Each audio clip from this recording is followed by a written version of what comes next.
Welcome to Good for Bitcoin, a weekly show recorded live every Friday where we recap the top events of the week and talk about everything that is good for Bitcoin. If it's built on Bitcoin, then it's good for Bitcoin. Let's get started.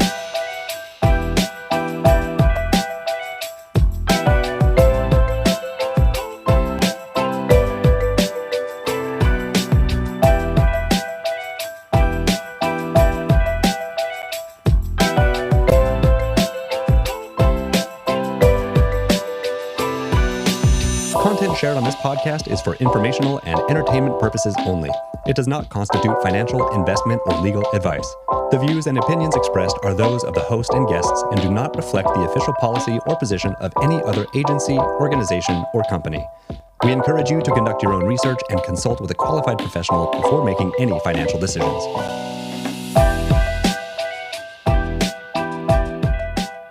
Well, hello, everybody, and welcome to Good for Bitcoin. My name is Brandon, co-host of the show. Kate, happy Friday, happy Thursday, because we are not recording on a Friday today. Happy Thursday. It's weird. We got our schedule all mixed up, but yes, happy Thursday. Brandon and I are going to be traveling to Buenos Aires tomorrow, so we had to bump up the show. Yeah, very excited for that. I'm so in the motions just saying that it's Friday, even though it's not. It's a that script unlocked. I know. It's a rainy day here in California, so I'm excited to head down south and enjoy some nicer weather. It's a very special week because we have Dylan here, who is co-founder of Bitflow. Dylan's going to walk us through HODLMM. HODLMM. I still don't know how to say it right. What's the right way to say it, Dylan? Well, let's see, Kate. How would you say it? HODLMM. HODLMM. It's a very tasty market. Wrong answers only. Yeah. Right. The HODLMM is how we say it. But yeah, I like HODLMM. That's pretty good.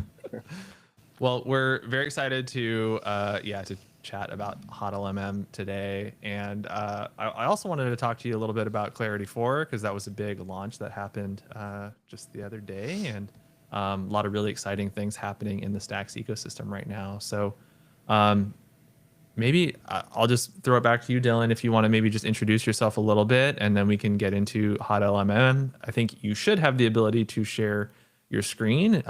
We're going to get a live demo, I believe, from you. Hopefully I'm not surprising you with that. I think that was something that we talked about with Big Mac yesterday, but would love to hear a little bit more about it, and the floor is yours. Yeah, so hey everybody that's listening in. My name is Dylan. I am the CEO, co-founder of Bitflow. We are building a pretty great DEX. It's very tasty DEX, the HODLMM on Bitcoin. And I would say our mission is to really help popularize and expand Bitcoin capital markets. I think a lot of the focus in DeFi, and rightfully so for Bitcoin DeFi, has been about borrowing against Bitcoin as this pristine collateral. But for that to live in a DeFi world, you also have to have Bitcoin markets where you can trade for that asset, or if the price changes, right, where you can process liquidations. So I think there's a fun question that's exciting for us, I guess, as like entrepreneurs and builders. Like, is the ceiling for a Bitcoin DEX like just there to really process liquidations, or is it something bigger, right? If you think about maybe 10 years from now, will more markets like Bitcoin will still be around? We're pretty confident about that. Will more and more markets be denominated in BTC? We don't think that kind of thing is going to happen like overnight, and it's a big lift to build out that infrastructure and to make a DEX where Bitcoin feels like a first class citizen. So, but it's fun. And the HODLMM is the best thing we've ever built, so I can't wait to share it with you guys and just keep getting more feedback from people. It's awesome, making me excited. I want to take a step back. I feel like even this term of like Bitcoin capital markets gets thrown around a lot, and I don't know if it's like been defined as well as it maybe could have with like maybe the people listening, like people in the community, what is like Bitcoin capital markets? Could you like define that for us? Sure. Yeah. I don't know if it really exists too much yet. We're trying to build it. Almost, every trading pair that you'll see, is denominated in USD. It's the global reserve currency. For Bitcoin to like overtake that someday, it's not just going to happen, right? We do have to have like better infrastructure. It won't happen overnight, and it'll be very profit motivated as well, like that transition. And I think if you're looking to market make some token against USD, right? Like as a market maker normally would. I think there's a question of like, could they be much more profitable if they were holding two different assets that they expect to appreciate long term, right? Instead of just one. So yeah, I think if that transition is going to be profit motivated, like you'd probably like to be um, trading and earning with equities, tokenized equities, and Bitcoin in the same DEX. And over time, I think we're going to see more and more of that. You kind of already see like where like a lot of this infrastructure is built out really well. That you might see all sorts of different tokens trading against the native asset of the chain that you're on. So on Ethereum, right, against ETH, or on Solana, right, trading against Sol. But yeah, nobody's really nailed the trading UX for Bitcoin yet. I think, except for us. So Yeah, Does it maybe exist currently? Sorry, I'll go ahead. go I'll just ahead, go quick. Kate. Does it exist currently on Solana or ETH? Are you building something comparative to what already exists, just better? yeah, and in many ways, it's like infinitely better than the stuff that exists in the Bitcoin ecosystem right now, which is like only the Uni V2 level AMMs, like that. And and yeah, we've taken some inspiration for sure from Meteora, their DLMM style, liquidity pools. Like that was good enough for a president to launch a meme coin on, like, which is insane. I think most people in crypto were like, I guess, caught off guard. They were at the ball in DC, and they're like, "Oh, let me get to a computer." Everyone's scrambling to try to make that trade. It's just crazy volume being processed. So. Um, and really really precise tools for how you might want to launch a coin, or like how much you put in each price bin. So we get all that great stuff that they have on Solana now on Stacks. And yeah, the then like but how you implement that with Bitcoin matters a lot, because it's tough to make that UX feel like magic. So but that's one of the superpowers that we have on Stacks, is when you're bringing these assets here from the L1. Whether it's through like the native SBDC bridge, you can do that in 2 blocks, or with Pontus, you can do that in 1 block. I think having that where you can bring Bitcoin to Stacks within 1 block, and then if there's any kind of reorg, right, the mint on Stacks also gets reorged, right? So you have that protection in place. If you combine that with concentrated liquidity infrastructure, like the best in class that you would see on Solana or Ethereum, then that's like the secret sauce for how you make Bitcoin DeFi feel like magic. Yeah. So this show is all about like context, and I just want to like, this is a really big deal, so I just want to like put it into context with what Bitflow has already had in market in terms of like trading and being like an aggregator of sorts. Could you just give a little bit of context on sort of what Bitflow has been or what has offered in the past, and sort of bring that into now what this new product is going to offer that wasn't available before on the platform? Yeah. We've had like most of our success, like the bulk of it has come from trying to be helpful to other protocols. And like that's kind of how we like carved out a name for ourselves. My co-founder and I were kind of insiders when we first got the Stacks. I wasted a year building something that I thought was like personally interesting, but nobody cared about it at the time.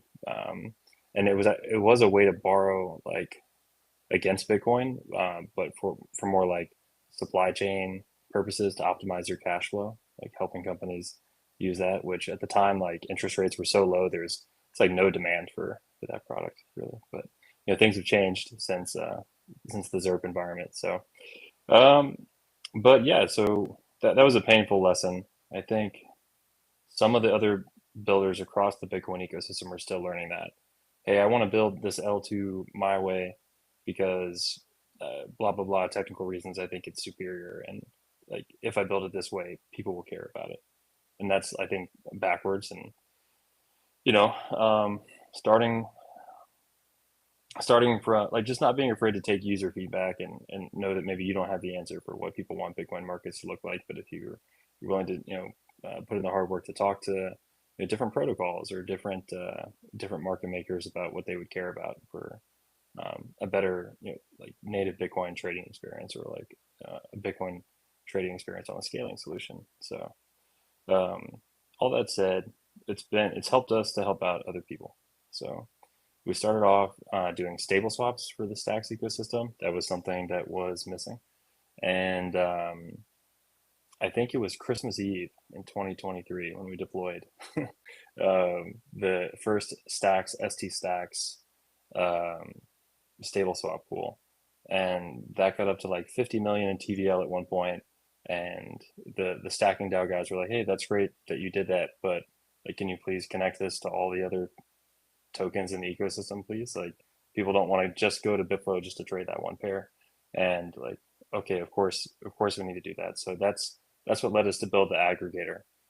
So you could swap on Bitflow, but you can also get the best rate on like Velar or Alex. And I think people just didn't want to have to go to 3 different places, so they started using us. And then I think there was like a need in the ecosystem to build some of the DEX infrastructure in a little bit of a different way, where we keep the liquidity in like separated, like for each pair, a separate isolated pool. It's just like a more safe and secure way to have that architecture for your DEX. So we built some of the Uniswap V2 stuff, and we worked with the Pontus team and like 15 other quality Bitcoin layer 2 signers to try to bring runes to Stacks. And we did that, but again, it's like this lesson of just because you think it's great doesn't mean the market will. So like these Uni V2 style pools were just like you have like actually zero price controls. It's really bad. Like you just provide the liquidity, and people are really careful with what they do with their Bitcoin. Right? They don't necessarily want to just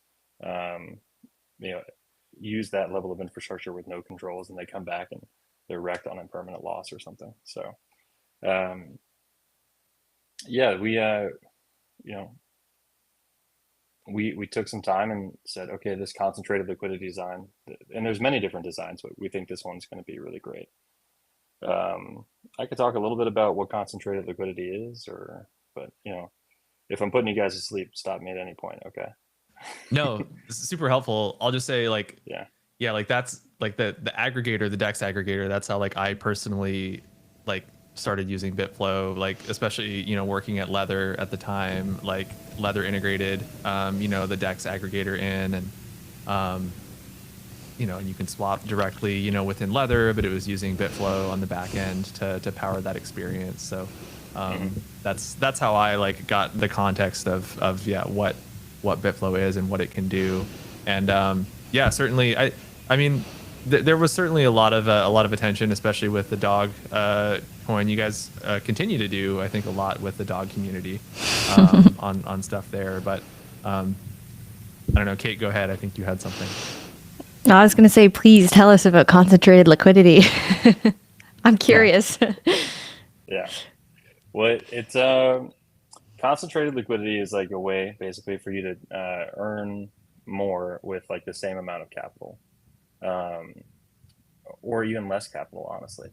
So think maybe an analogy that someone on our team came up with is like you could maybe think about trying to grow crops, like and if you did all the land in the US or like in the world or something, like there's going to be so much terrain where you're not going to get a good yield on your crops. You're just spreading out your effort, you're spreading yourself thin, and you'd be much better off focusing on just a couple of areas where like you're going to grow more stuff.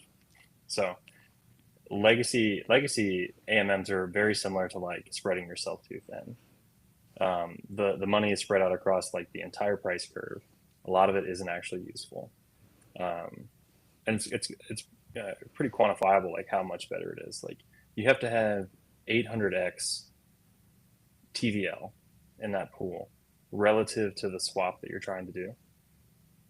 So if you're trying to do like a 100K swap, you need to have 800x times that in order to keep your slippage below 0.5%, which is like, terrible for anybody that wants to come in and pick up a position like with size. So, um, yeah, but this new infrastructure is very different. And I get, we'll be doing a little demo today, right? So I'll show you exactly how it works. But it's got you have like just very sharp like precision tools to decide like, hey, I want to provide liquidity between these price, this price ranges, or maybe I only want to do it single sided, right? Maybe I just want to provide some Bitcoin from 100K up to 200K, and that's my way of like getting out. I'm just going to leave that liquidity there, and people can buy into it, and it'll be converted into whatever the other token is, like USDC, and that's one way to like DCA out of a position. So there's a lot of room for creativity, and yeah, how you implement this, I think, really matters. So we've got this campaign that we're working on, and the UX needs to be polished a little bit more. We've got some good feedback, but it's the goal is to help people like think more in shapes than in numbers. So like, what's your favorite stock? Or I Well, the guess one that if you always can't comes to say, you mind could is just name Tesla. a stock. Yeah, okay, Tesla, Yeah, right? that's the Yeah, easiest one. and the guy's building a robot army. It's fantastic. um, they're dancing on stage. So, yeah, what's the price of? Do you know like roughly ballpark what the price of Tesla is? No, but I can tell you. Okay, well, It I get is. yeah, Oh, that wrong ticker. Sorry. Keep wrong going. ticker. Sure. Three ninety Well, eight. 398. Okay, so what's the price of that in Bitcoin? I mean, like you're like a crazy person if you know that off the top of your head, Yeah, right? I And didn't then know. like, I'm like, and how would I even even figure that out? I don't even. yeah. So if you yeah, and if you did see what the number was, you're going to see a lot of zeros, and like our monkey brains don't like to deal with that many zeros. So when you're thinking about like, all right, where am I gonna? We're trying to expand Bitcoin markets for things like that. But how do you price things in Bitcoin in a way that doesn't hurt our brain? How do you help people visualize like where they could supply liquidity without looking at all those zeros? um, and I think that what we've come up with is we've taken some inspiration from Meteora, some from Uniswap v3, and I think it's a really beautiful way to combine like naturally what you would think about. Um, so yeah, maybe without further ado, I'll try to share some my screen here. Yeah, let's get Yeah. into it. I'm excited to see this. You've set the stage really well. I want to know how you're supposed to wrap your head around all these zeros, Dylan. Let's see. Share. Yeah, I'll just say while you're pulling up the share, I have really appreciated like a lot of the marketing that you guys have been doing with the spreads, and maybe when you're trading like $10, it doesn't matter as much, if there's like a 1% spread or like a 2% spread, but if you're trading larger, amounts, that eats into your profits very quickly. So this is Yeah, certainly a pain point that traders feel. So really excited to learn more about that's this. that's true. I really have been talking only on the liquidity provider side, but it is very beneficial for traders too, especially the little guy actually, because if you're doing a trade that falls inside of the current active bin, it's actually zero slippage for you, which is Yeah, nice. that's huge. So, big win for average Joe. Um, and yeah, I think we kind of went over the numbers earlier, I guess, but 800x, like yeah, that's like very quantifiable how much better it is, and that was only Hmm. to keep it below 0.5%. So um, yeah, I think it's great for traders. It's great for liquidity providers. the honest trade-off is that, this is an order book style A&M, so it's, requires more active management. But you get to reap the benefits because you make more with less capital. The slippage is better, all that good stuff. So, so let's take a look at maybe this pool right here. Let's try the dog pool. Dog and TBTC. These are mock tokens, by the way. This is already live on mainnet. So this is the early access, what you'd be seeing here. So if we zoom in, you can kind of see like this chart here. We want to help people shape their strategy, right? So this is my position. You can see I've got a little warning sign actually. It lets me know, hey, you're out of range. So if I zoom in some more, you can see that the position itself is actually like all my capital is down here, but it's trading actively up here. If we go and look at the pool liquidity, you can see that it's spread out like this, and this would be very bullish, I think, for the dog token, right? You have dog here in green, you have SBTC here in the pool. But yeah, it looks like there's not that much dog token left in the pool. So people have been buying it up in the early access. So when you're thinking about like where you might want to provide liquidity, like, I don't know if you guys have looked at it yet, but you maybe haven't even looked at this part of the screen right here. Like these are the numbers that would be really hard to wrap your head around. Like what is the price of a dog token denominated in BTC? So we use this little format here, like to show you like how many, I'm zoomed in a lot just to show like that's how many zeros there would be, that little 7 up above it, right? But it almost doesn't matter so much because if you like zoom in a bit, you can see, okay, lately the trading activity has been happening around here, right? So I'm going to narrow my range rather than the full range. I'm going to do like maybe plus or minus 3. That's a little bit low. Maybe I'll do plus or minus 8%, right? And maybe I'm only going to be in this pool for a day and see how much I can earn today. So I can zoom in a bit more here, and you'll see that this shows you dynamically, like as you're scrolling, like much more zoomed into the area that matters for you. And now I get to play with these 3 buttons down here where if I want to experiment with adding some liquidity. Let's say I want to do, I don't know if I have this much test dog, but let's kind of act like I'm going to, do a bunch of liquidity here. Or maybe, what was that, 15?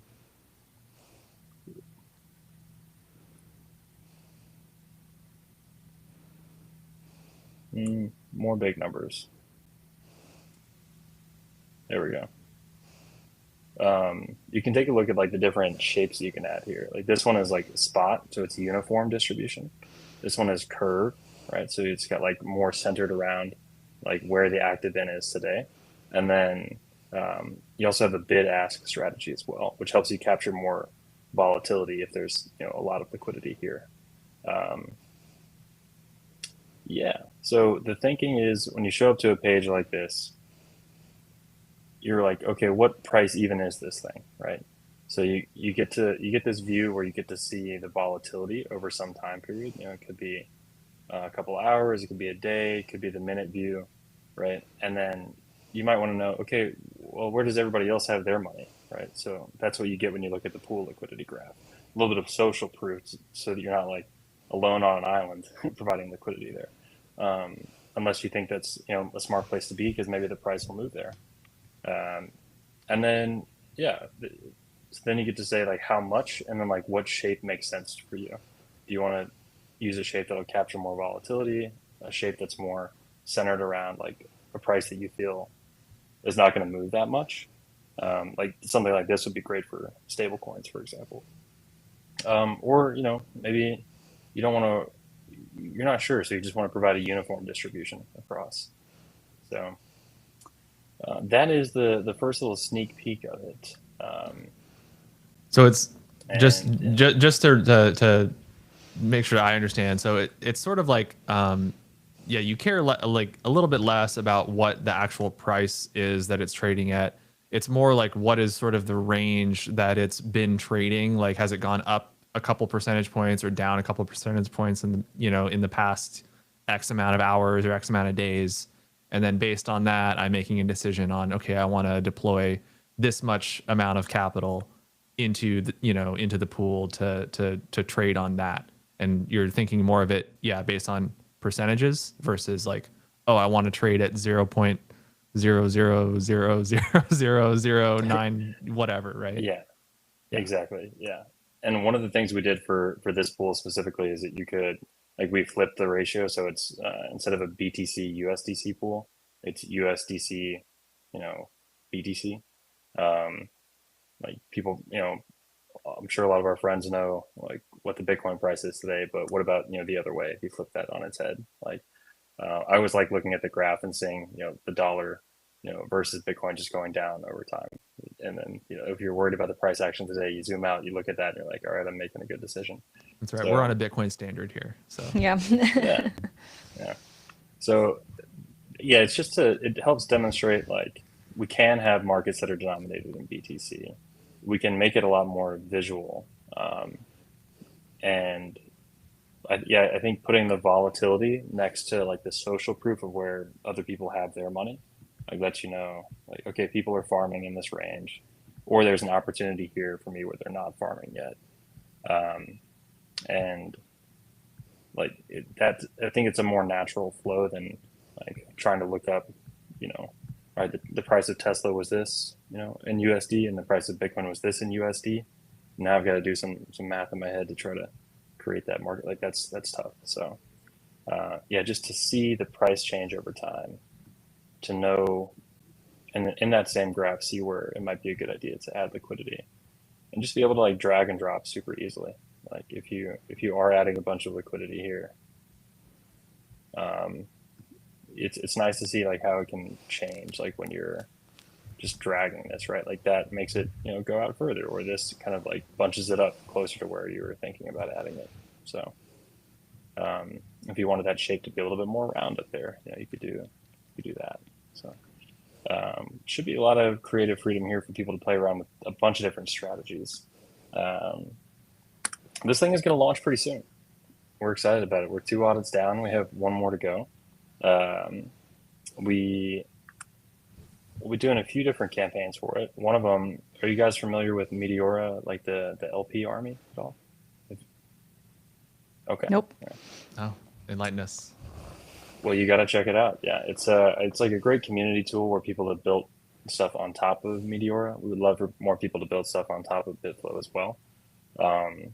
Only so much we can do in a single day, but yeah, I think we'll be coming out with the BFF Army site soon. So it'll be a community resource where people can help have educational resources and tutorials to say like, hey, here's like an earning strategy that I did with bid ask in a dog BTC pool, and this really worked well for me in this case. But I was only in the position for an hour, so I was really closely monitoring it. Or this other one, this worked great for me. I was in a stable swap pool with 2 different flavors of Bitcoin, and I just did the curve strategy because I know it's going to come back to 1-to-1 at some point when somebody arbs it. So something very low management. I think it'll be a great website to help people like understand the strategies a little bit better, because this stuff is, being a market maker is not easy, but I think with the right tools we can help people visualize it in a way where it becomes a lot friendlier. So Yeah, I love that approach. And you guys have such a great community. I can imagine a lot of power users are going to really lean into that. And, people love to watch other people's trading strategies and what the thought process behind it. So that's super cool that you guys will be launching that. it will be pretty easy to just look up an address and see like how profitable their strategy is, and then to set up our own like Pelosi trackers for that type of thing. The chain don't lie. That's right. Oh, that's awesome. So Dylan, if somebody wants to try this out, where is the best way for them to go to get early access? Well, we've docked to the link up here at the top, so it's HODLMM.bitflow.finance, HODLMM.bitflow.finance. And but if you are not on the early access whitelist yet, it is going to redirect you back to the main site. So, for all of our BFFs out there, just a DM away, hit me up, hit Diego up. We'll get you guys to the top of the wait list. And we're limiting it to, I think just about 100 people, 200 people right now. Focusing on, some communities, some instructors that we want to help spread the word about it. And then we'll be opening up to a much wider audience, I guess, pretty soon. And our target launch date is in early December.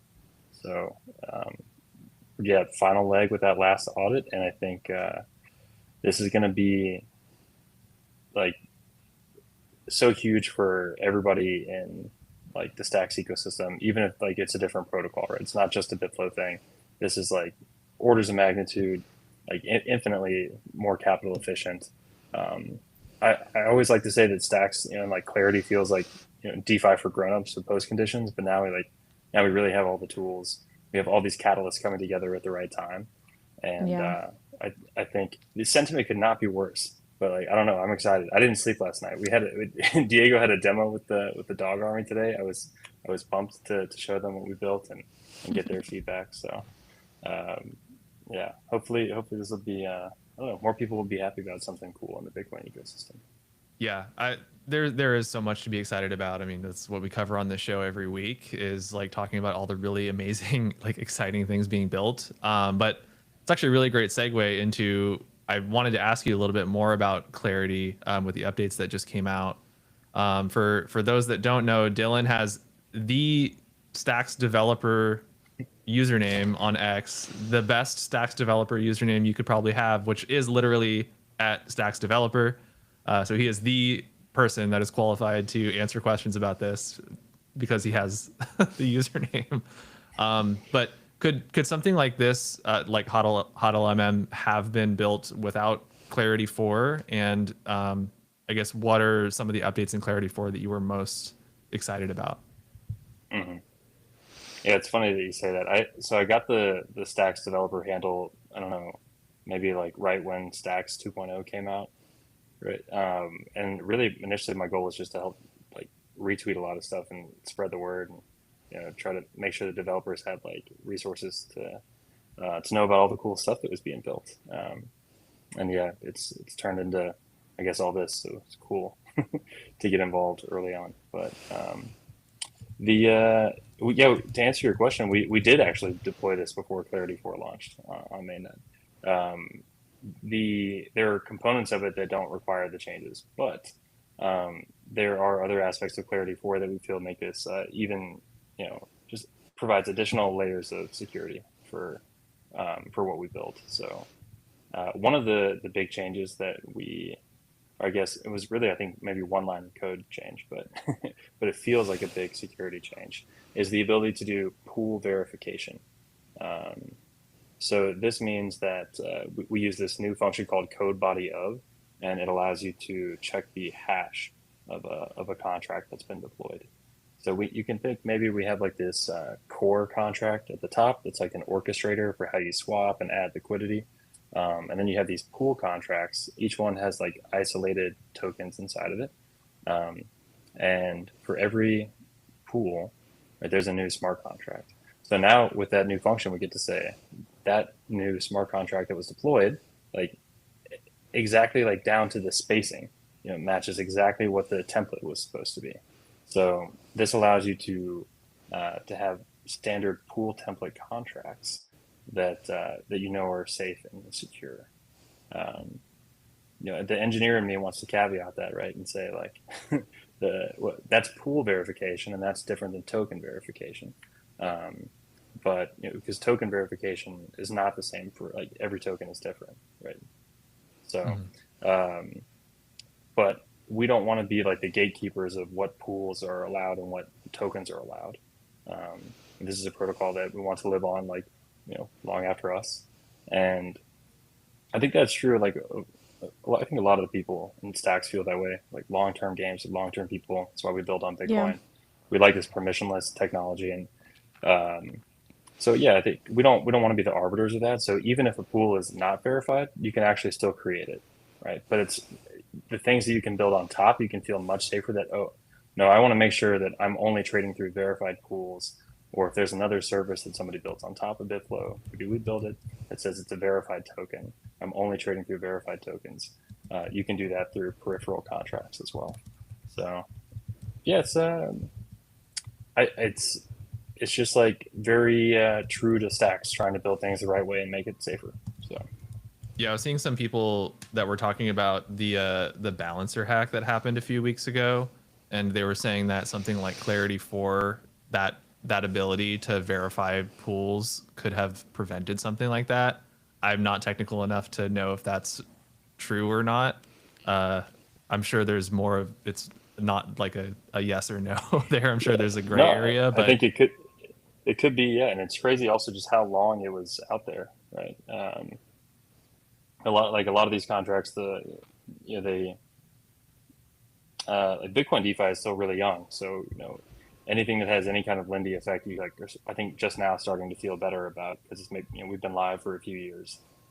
We use the same core architecture for everything, so no ability to move users' funds, right? But it's just it's kind of crazy that for a contract in Ethereum to have been live that long and still experience an exploit. So yeah, all these additional protections that you build in, like that's the stuff that makes it feel like DeFi for grown-ups. So absolutely. I love it. Long-term games with long-term people. I think I'm going to be stealing that one. I think I stole it from Naval or somebody. So yeah, It sounds like him. That's funny. Well, Good. that Well, was a great overview. Yeah. yeah, I'm excited. It sounds like we don't have too long to wait for the launch. So I mean, within the next few weeks, we might be live. So that's very exciting to hear. Again, yeah, hit up Bitflow. They also have their new username, which is just at Bitflow on X now. You guys got the shorter handle, which is very cool. So go follow Bitflow at Bitflow on X. Go ask them for access. Don't just go to the URL because you need to get whitelisted and you need to get added to the true. group Yeah. chats so you can provide feedback. So I'll I'll give some due diligence there to to go through it the right way. No, But yeah, thank you for the plug. I think like the demo today was like even the feedback that we've already gotten from users, like I know it's going to be so much better. Like when you click on that pool page, you're going to see the chart right away. You're going to be able to, without having to enter amounts, just click on those three buttons and see what the shapes do. And getting people to that point where they're shaping their strategy, like seeing that right away is going to make a big difference. And you know, maybe it's naive, but like I think that the I think there's a real chance that this could be like the best UX for concentrated liquidity anywhere in DeFi. The more that we keep tweaking it and getting this user feedback, just having that strategy, it's like the best of both Meteora and Uniswap V3 UX in one.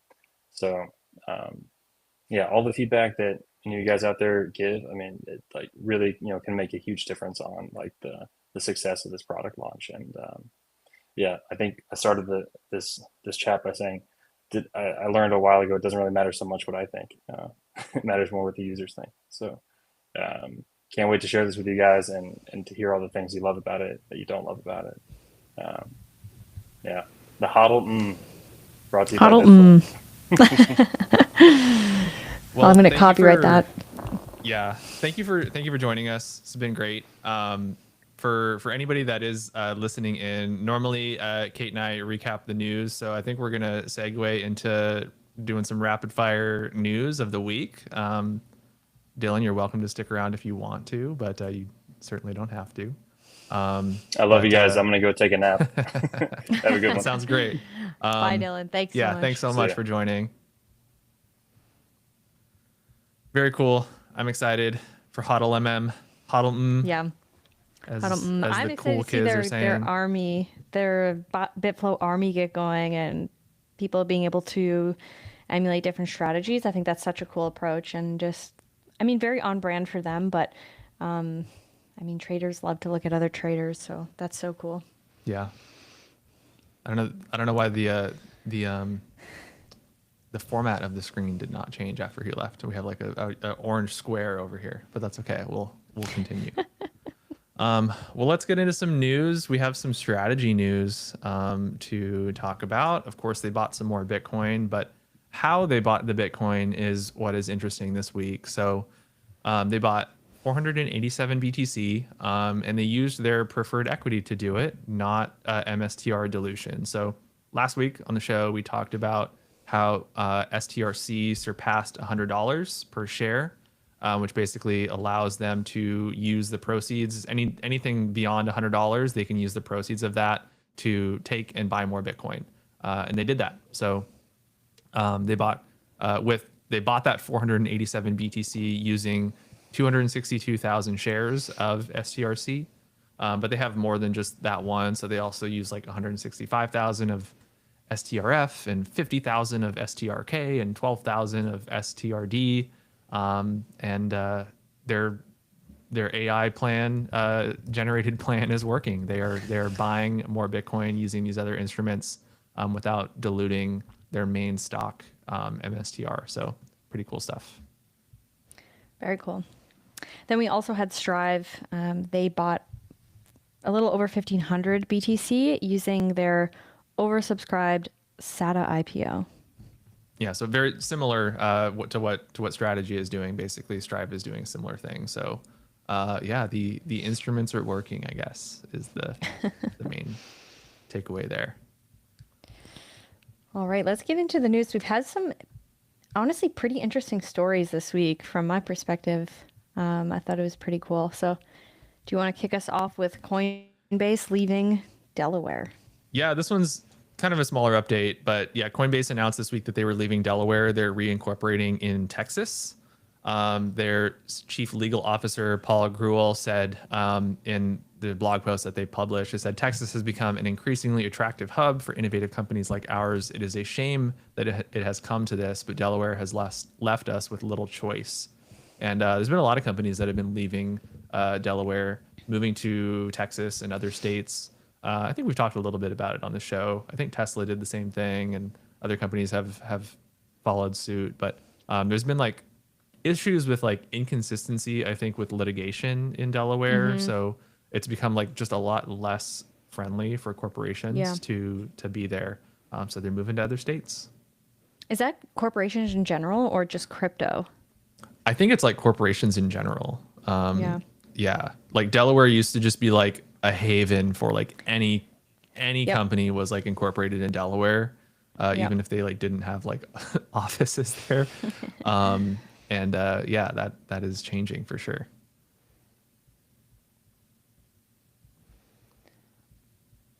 All right. Do you want to do the next one? Yeah.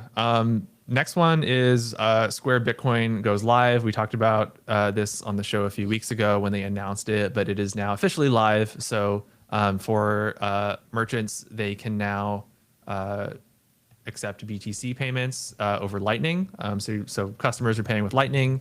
Merchants are either converting that to fiat, or they can keep it in Bitcoin, or they can take a percentage and do like 50-50 or 60-40 or whatever. And there are no fees on that until the end of 2026. So really, really cool. I think what's most attractive about this is through their product Square Bitcoin, even if merchants are receiving money in fiat, they can have some of that converted to Bitcoin. So I think that to me sounds like the cooler kind of strategy is if you are a seller on Square, you can now DCA into Bitcoin or take some of your profits and put it directly into Bitcoin for savings. And that is really cool. Yep. They also announced, Cash App announced this new map feature that helps you find businesses. So you can see like businesses in your area that you might want to support that are supporting this. So pretty cool stuff. Oh, that's cool. Is that live right now or they're I think so. I need to check it out myself, but very cool. Yeah. Awesome. Okay, next then there's a security lab that comes out of Bybit. It's called Lazarus. And they did this report and they analyzed 166 blockchains and found 16 of them that can freeze or restrict user funds at the protocol level, which is obviously a huge no-no when we're working with decentralized blockchains. So they can use mechanisms like hard coding blacklists, validator controlled config files, or on-chain smart contracts. And so they found 16 that can do this, and then they found 19 that have the potential to add similar controls if they just made minor changes. So, obviously if the chain can freeze your funds, even if they have the best intentions, they are obviously the ones who own the network, and it is not a true decentralized ecosystem. I think what's scary is like, how are you as a user really supposed to know that this is happening, that this exists, unless you're really, in the GitHub files or the repos, or you can read, the smart contracts or the code. It doesn't exist in your wallet UI. Like, you just don't know that this is happening. So, not fun. Yeah, I think that's something that I was more surprised by. Like, I understand that some of these blockchains may want to do that. Stablecoins would be a prime example of like any stablecoin out there has the ability to do this. Yeah. But this is not, I don't think even stablecoins were included in this. This is just like decentralized or quote unquote decentralized blockchains that also have the ability to do this and to freeze user funds. And I was surprised that there were so many where they had the ability to do this, but not on like a smart contract or not like on the blockchain level. Like, they can just like edit a GitHub file, and then that somehow freezes funds on a wallet address, which is pretty arbitrary and pretty scary, honestly. Yeah.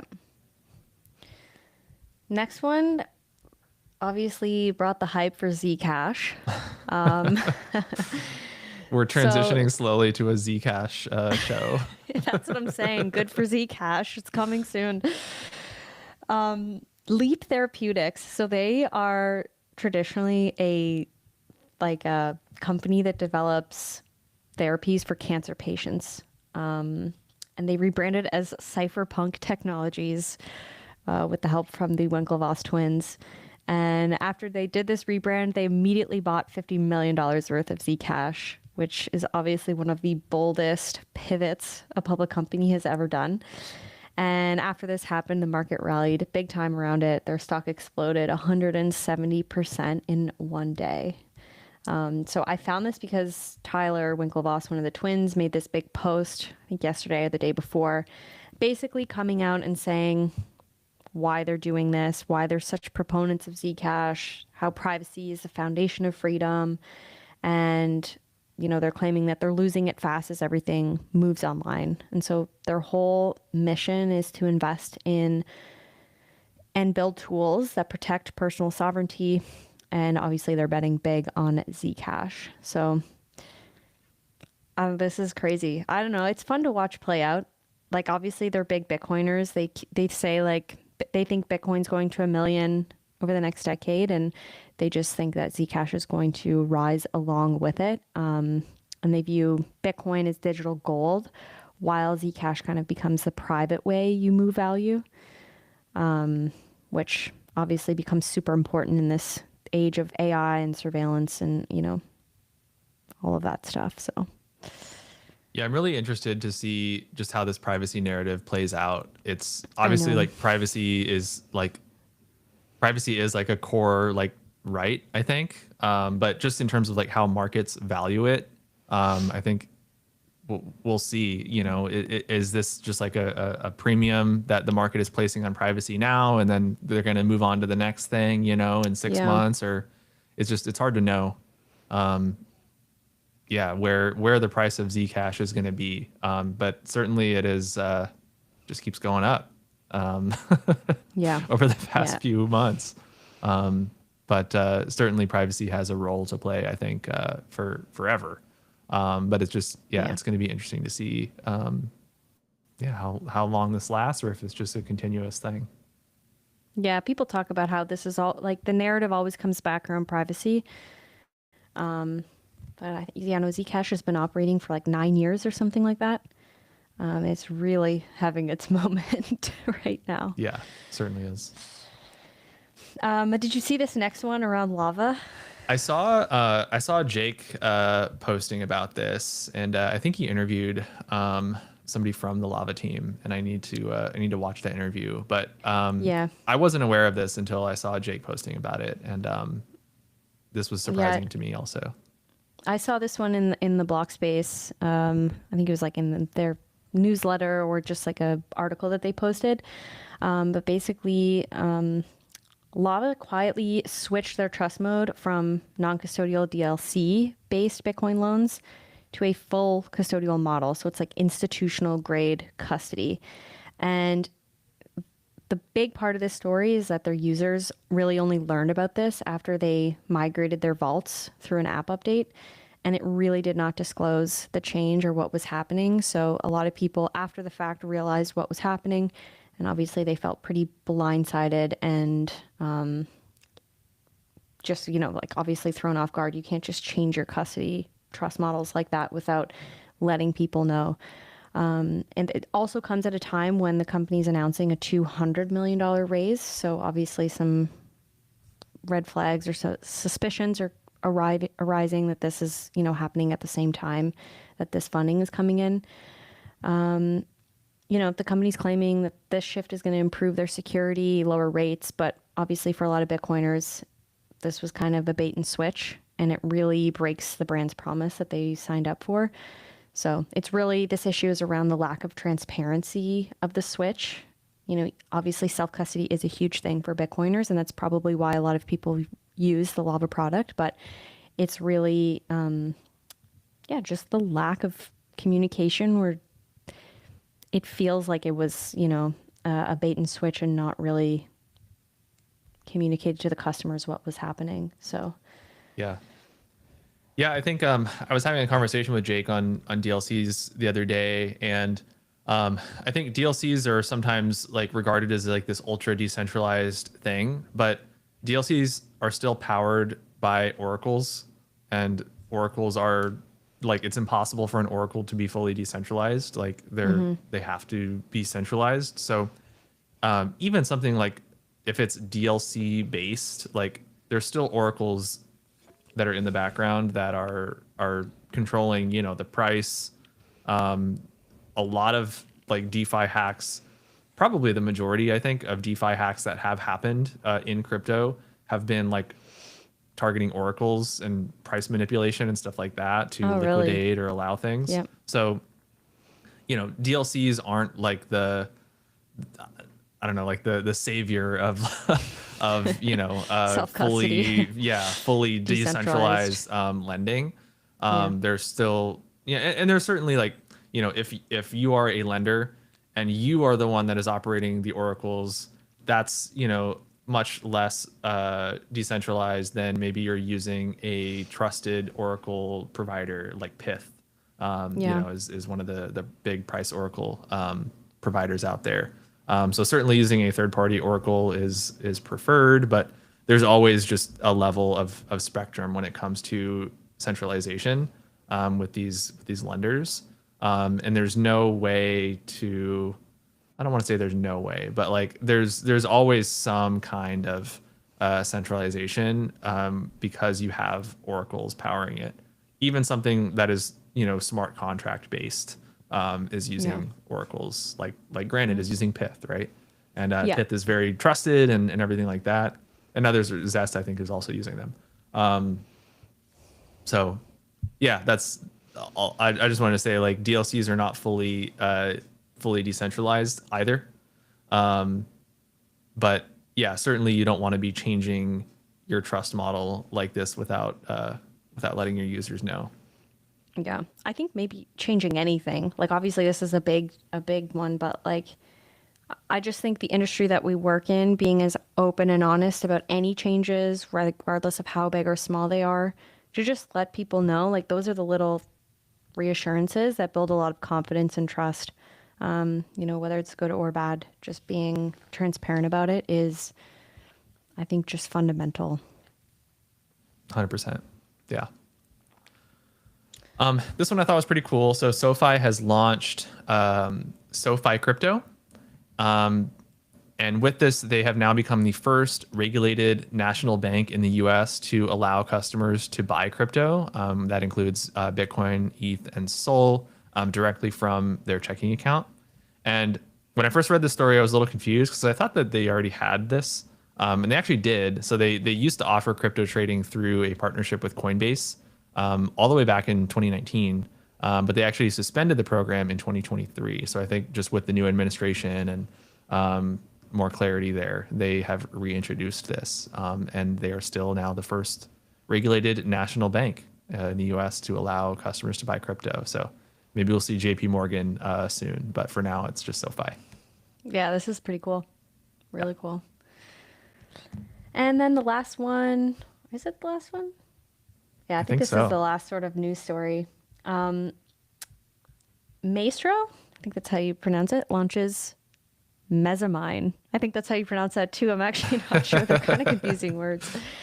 But basically, this is a Bitcoin denominated yield platform that lends idle institutional Bitcoin to miners through on-chain over collateralized credit facilities. So it's aiming to fix two big problems at once.